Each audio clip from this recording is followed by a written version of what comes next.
Est-ce que nous sommes contents? Que Dieu vous bénisse. Mon nom c'est Nduwayo Deo. Comme on l'avait dit en bref, l'ancien a été changé, il y a de nouveau. Et dans l'Ancien Testament, il y a eu des changements et on a eu un nouveau testament. Amen. Alors pour que le Nduwayo existe, je suis allé dans un culte et Dieu a changé mon nom. Il m'a dit aujourd'hui tu n'es plus problématique, tu vas plus souffrir. Aujourd'hui toi tu t'appelles Nduwayo. Amen. Je lui appartiens. Et le nom de Masumbuko, mes amis, ça m'a pas fait plaisir. Ça m'a vraiment troublé. Sans tarder, nous allons partager la parole de Dieu écrite dans l'évangile, écrite selon Luc chapitre 6 verset 6 jusqu'à 11. Le jour de sabbat, Jésus rentra dans un synagogue. Il enseignait. Et il se trouvait quelqu'un qui avait la main droite sèche.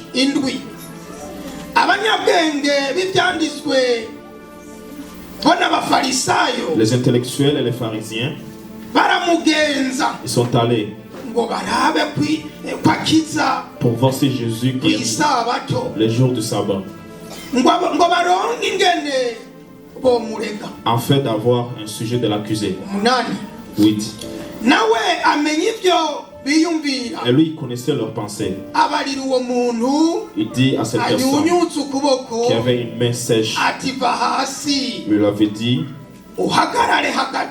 sauve-toi et mets-toi au milieu.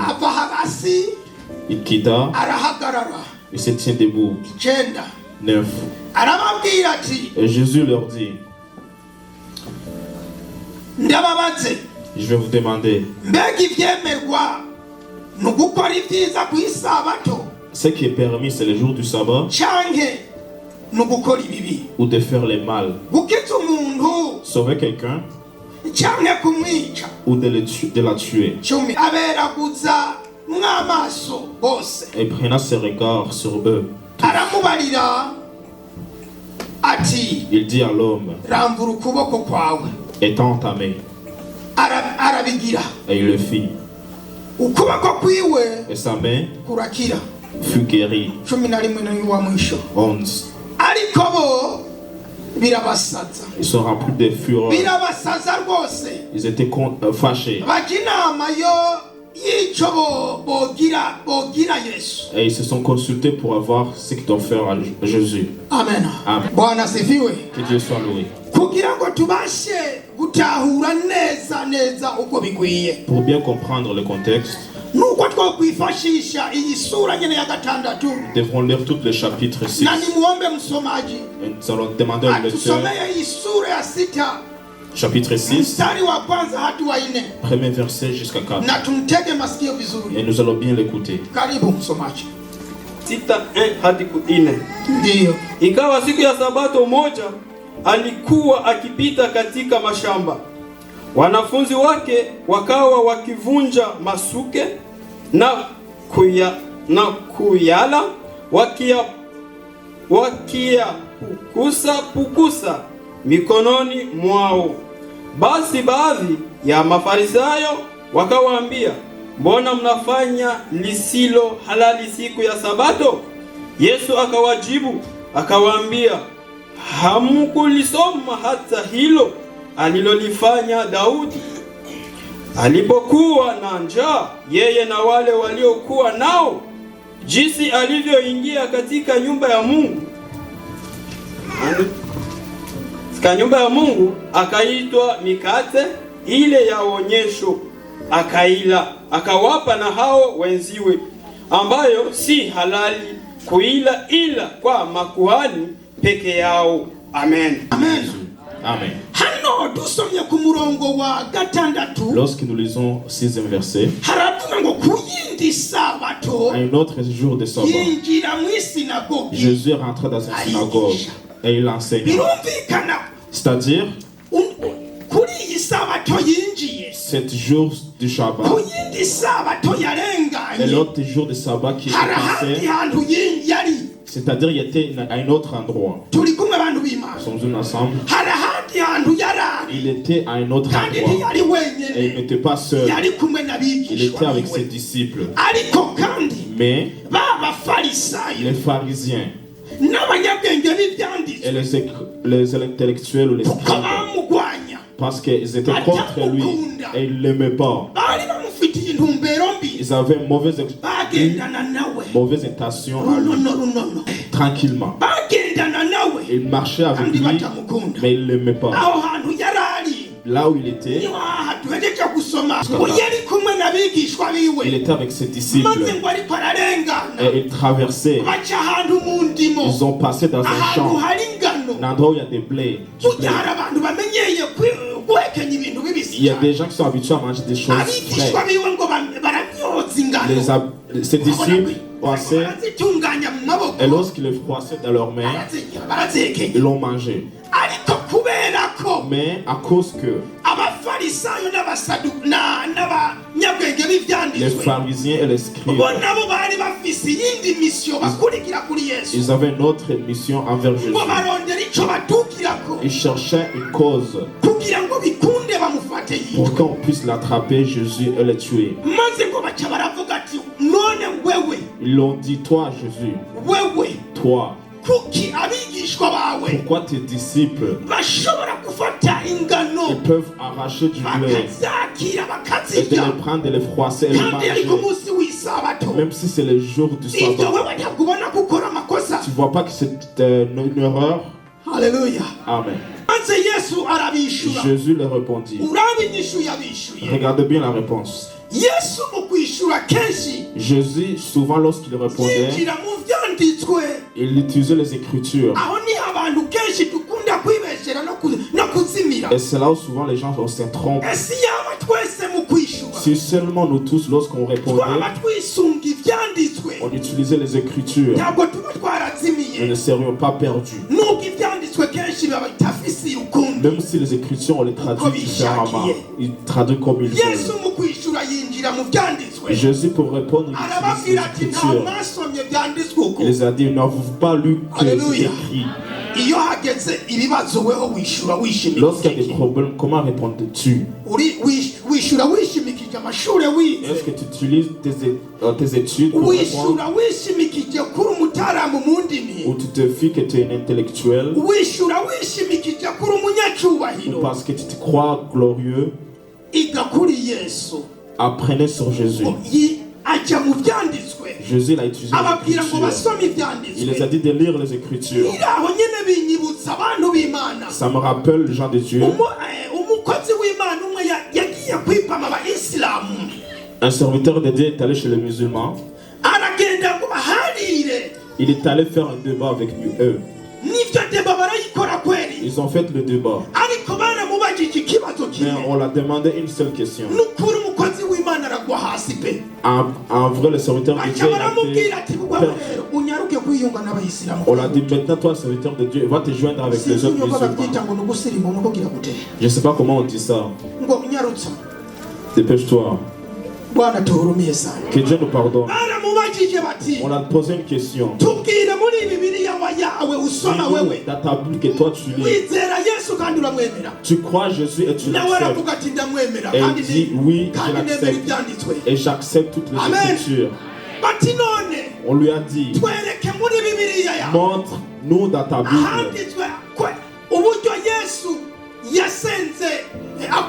l'endroit où Jésus a prié lorsqu'il s'agenouillait, lorsqu'il était agenouillé. Il n'a pas pu répondre à ça. Alléluia. Amen. C'est pas parce que c'est pas écrit dans la Bible. Il a dit la raison pour laquelle nous les musulmans on s'agenouille. Et même votre Bible l'accepte parce que c'est la vraie prière. On lui a montré l'endroit où Jésus priait. Il s'est assis à côté et il s'agenouilla. N'est-ce pas? Pour vrai, ils l'ont vaincu. Ils l'ont vaincu. Mais il y a un autre endroit où il s'agenouilla et il pria. Il n'a pas trouvé cet endroit. Oublier, c'est normal, mais lui, c'est pas ça l'objectif. Je voulais vous dire le but d'utiliser l'écriture. Gens de Dieu qu'on partage ce voyage. Il faut aimer à lire la parole de Dieu. Les saintes écritures, ça aide dans le voyage, dans le combat. Que Dieu nous aide.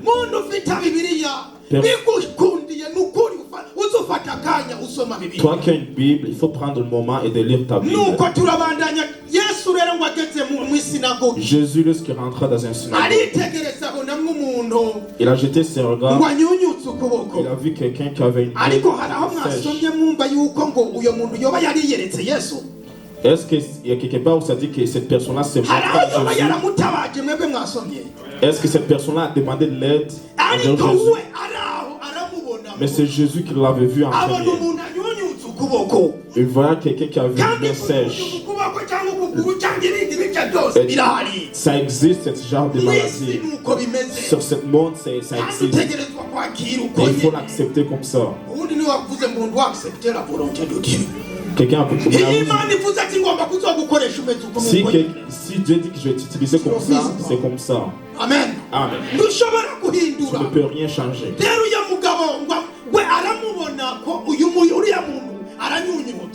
Jésus a vu que cette personne-là avait une main sèche.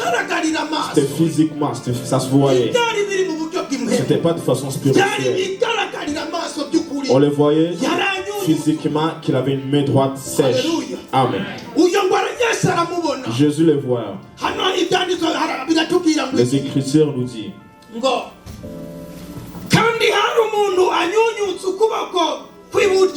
Sa main droite était sèche. La Bible a précisé sa main droite. On va parler sur ça.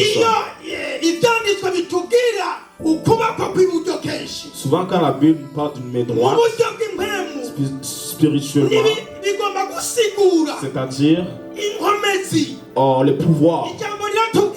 La Bible nous dit, lorsqu'il est ressuscité, il est monté au ciel. Il s'est assis à côté, le côté droit, dans toute la puissance, dans toute la capacité. Amen. Amen. La main droite. Je n'ai pas qu'il y a des gens qui utilisent la main gauche. Mais ce n'est pas la majorité. Si nous regardons bien, toute la puissance se trouve dans la main droite. Amen. Amen. Il est assis sur le trône. À côté du Père. Lorsque Jésus a regardé cet homme, lui il ne pensait pas à Jésus. Mais rappelez-vous qu'il était dans un groupe de gens. Mais Jésus l'avait vu. Amen. Amen.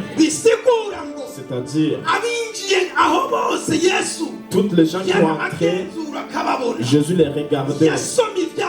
Il lisait leurs affaires. Comme aujourd'hui, les gens qui ont entré aussi, Jésus connaît les gens qui ont entré. Il connaît nos noms. Il lit toutes nos affaires. Comme on peut le dire qu'il lit nos dossiers. Il les lit au complet. Alléluia. Amen. Nous sommes devant Dieu. Et Jésus est ici.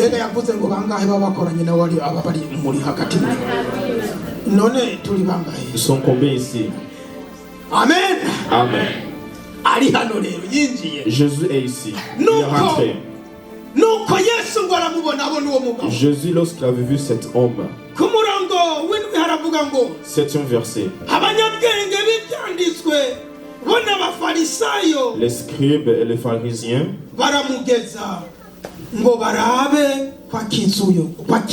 Ils l'ont regardé pour voir s'il va sauver quelqu'un. C'est-à-dire que les pharisiens et les intellectuels, ils suivaient Jésus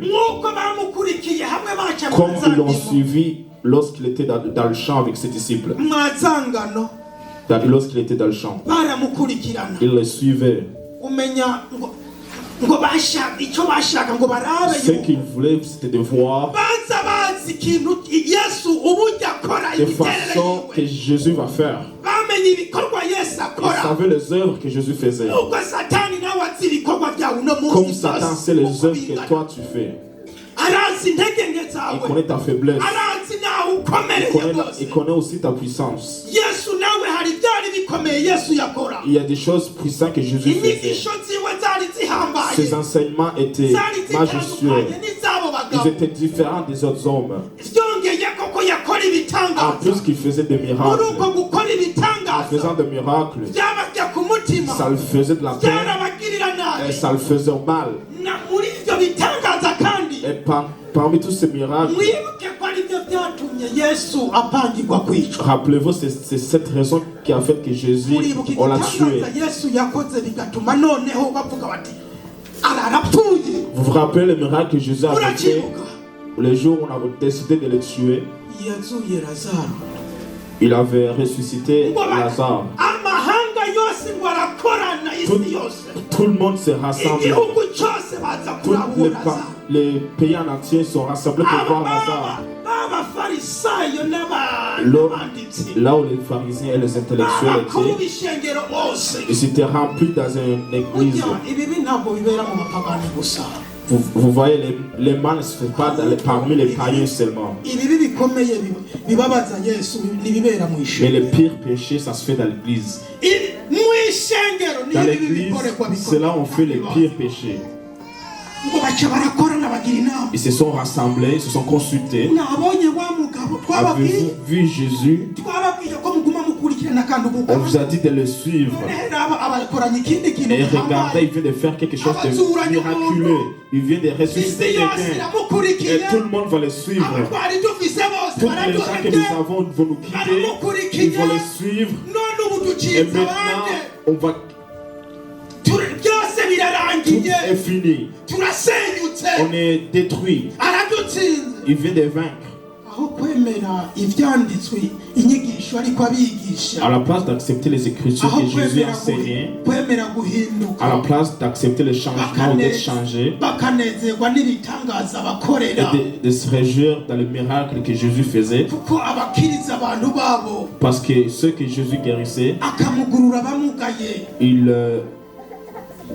il guérissait ceux qui étaient handicapés. Il guérissait toutes les maladies. C'est parmi les gens des pharisiens. Mais eux, ils ont vu que Dieu venait de les enlever sur le trône. Beaucoup de gens sont... Beaucoup de gens dans des églises, ils sont assis sur des trônes. Amen. Malheur à nous. Le malheur à nous, c'est pourquoi, à la place d'écouter la parole de Dieu, si on vous enseigne, on vous dit un bon parole,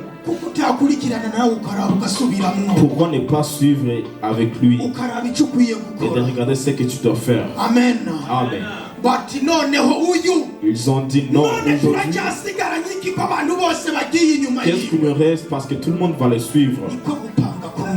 C'est ça où on l'a planifié. C'est la raison pour laquelle on a planifié de les suivre.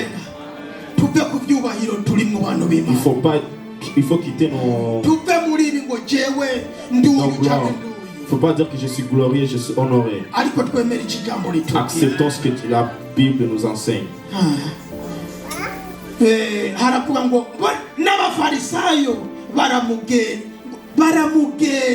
Ils l'ont regardé.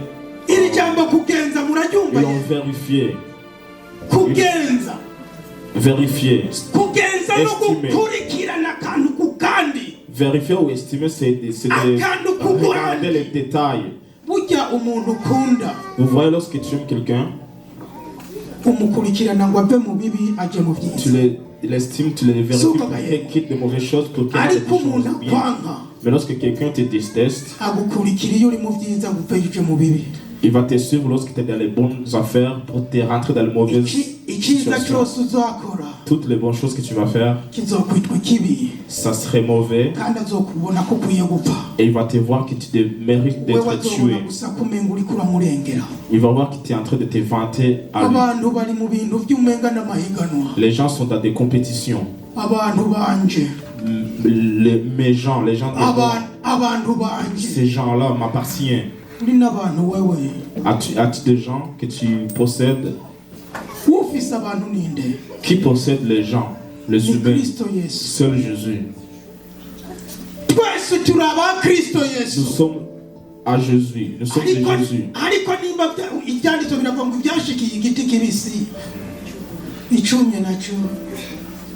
Les choses qui ont arrivé à Jésus-Christ, même s'il était Dieu. Imaginez alors un être humain. On va vous insulter ou vous tuer. On va vous vérifier. Sachez ça, c'est là. Ça veut dire qu'ils ont commis toutes les miracles de Jésus. Et c'est la raison pour laquelle on voulait l'attraper. Et toi, toutes les choses que tu fais, c'est ça qu'on va estimer. Et on va vous attraper dans les bonnes choses que vous faites. Si vous êtes un intercesseur, je vous dis en vérité qu'on va vous piéger dans la prière. Si vous êtes un chanteur, vous chantez en vérité, on va vous piéger dans les chansons que vous faites. Il faut prier.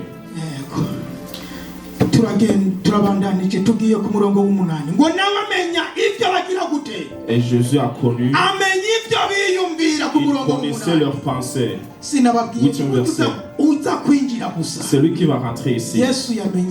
Jésus connaît nos pensées. Il connaît nos plans. Amen. Amen. Il connaissait leurs pensées. Comme il avait déjà vu quelqu'un qui avait une message. Il s'approcha de lui, il l'avait appelé. Et lui dit, debout. Jésus, la raison pour laquelle il a fait ça, qu'est-ce qu'il voulait faire? Même si les gens le suivaient, même si les pharisiens l'estimaient pour le tuer, ce qu'il faisait, c'était faire des miracles. Je ne peux pas arrêter de faire des miracles. Il ne faut pas arrêter de chanter à cause des regards. Il ne faut pas arrêter de prier à cause de certains gens. Il ne faut pas arrêter de servir Dieu à cause de certaines personnes. Mais lève-toi, continue. Lorsqu'il avait vu que les gens le suivaient, il avait dit à cet homme, lève-toi. Amen. Mais une chose que je veux, l'homme, qu'est-ce qu'il avait fait? Est-ce qu'il a nié? Est-ce qu'il a refusé? En disant peut-être si je me lève comme ça, tout le monde va me regarder, j'aurai honte. Lève-toi tel que tu es. Lève-toi tel que tu es. À ta faiblesse, tel que tu es, peu importe, lève-toi comme ça. Accepte-le seulement. Il va te faire ce qu'il veut. Amen. Il lui dit, lève-toi. L'homme se tient. Il y avait une autre chose que Jésus avait dit.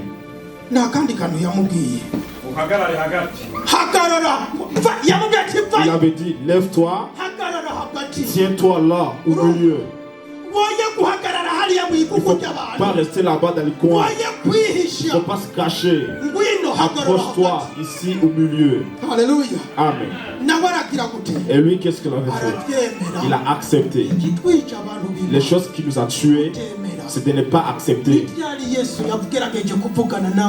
C'est combien de fois que Jésus a essayé de parler avec toi et t'a refusé. Tu sais ce que Jésus veut faire de toi parce que tu n'écoutes pas sa voix. Il y a une autre chose qu'il avait dit. Regardez bien.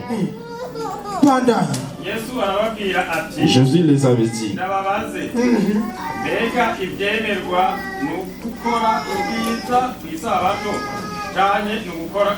Alléluia. Amen. L'homme, il était au milieu et il est allé aux gens qui voulaient le tuer. Est-ce que Jésus s'est caché parce que les gens voulaient le tuer? Il les a demandé ce qui est mal ou bien. Il les a dit, même à cet instant, je vais le faire devant vos yeux. Fais-le devant tout le monde. Il ne faut pas se cacher. C'est ça que Jésus veut. Il veut qu'on fait au milieu, en public. Il ne faut pas se cacher. Amen. Amen. Il ne faut pas cacher ton talent. Les talents que Dieu a implantés en toi. Tiens-toi fermement avec tes deux jambes. Après ça, parle. Et Jésus va fermer les bouches des autres. Ceux qui te cherchent, il va fermer leur bouche. Merci. Amen. Amen.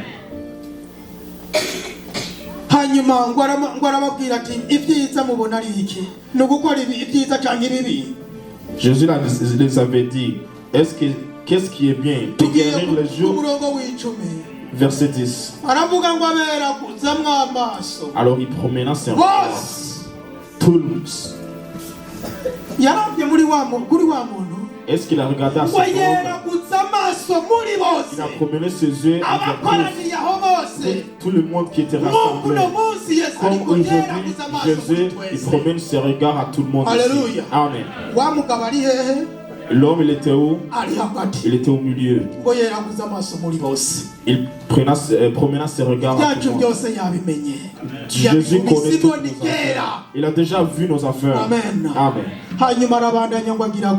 Et il a continué. Qu'est-ce qu'il avait dit? Il avait dit à l'homme, Alléluia. étends ta main. Gens de Dieu, je vais répéter les choses qu'il me faut. L'homme ne savait pas ce qu'on devait faire de lui. Mais lorsque Jésus l'avait dit de venir, de se tenir devant tout le monde, avec son handicap, il a accepté. Après ça, il dit, toi, l'homme, étends ta main. C'est-à-dire que cette main, c'est la main qui était sèche. C'est-à-dire que sa main ne fonctionnait plus. Ça ne s'étendait plus. Amen. Physiquement, ça se voyait. Mais spirituellement, beaucoup de gens sont en handicap. Beaucoup de gens, leurs mains sont courbées. Leurs mains ne peuvent plus les tendre. Parmi les chantres,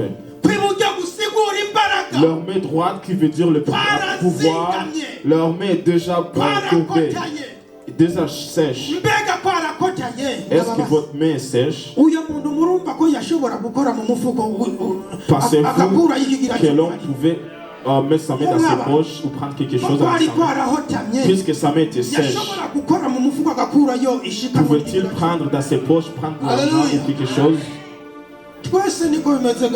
Est-ce que comme ça, avec le dîme, les offrandes? Je ne dis pas que vous êtes handicapé, mais pensez comment c'est sur toi.